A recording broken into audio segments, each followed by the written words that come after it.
In this video, we're going to simplify a complex fraction.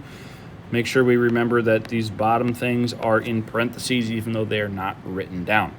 So I essentially have a top fraction and two different bottom fractions.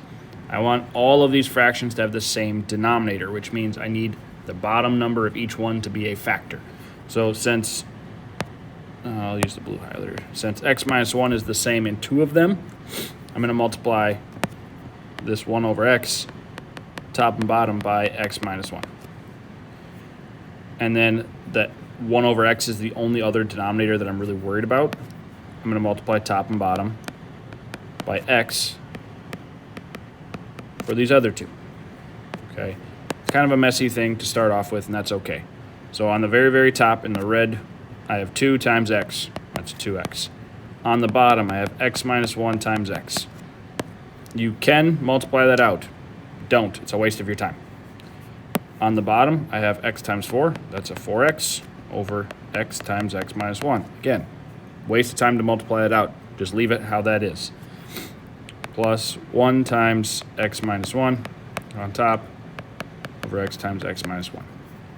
The reason why I say don't multiply that out is because all we're doing is getting things to be the same denominator so we can mess with the numerators. Something is probably going to cancel out.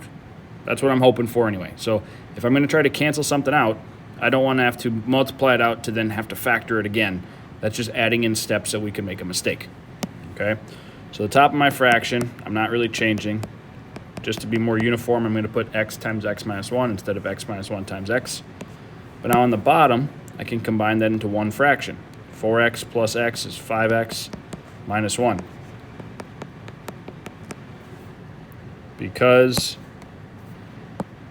these two things are identical, I don't have to worry about them the rest of the way. They're going to cancel each other out. And if you don't remember why, you do your keep, change, flip, which basically says multiply those together, and these are going to cancel. So you get 2x over 5x minus 1.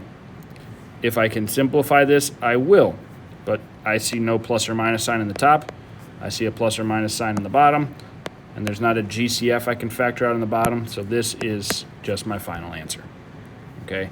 Simplifying is kind of a weird process because sometimes it doesn't feel like you're making any progress and then all of a sudden the problem is done. Sometimes it feels like you're making a ton of progress and you have a lot more work to do after the fact. It is still kind of dependent, question by question, of how much work needs to happen.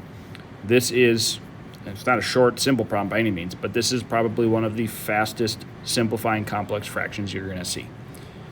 Have a great day, everybody.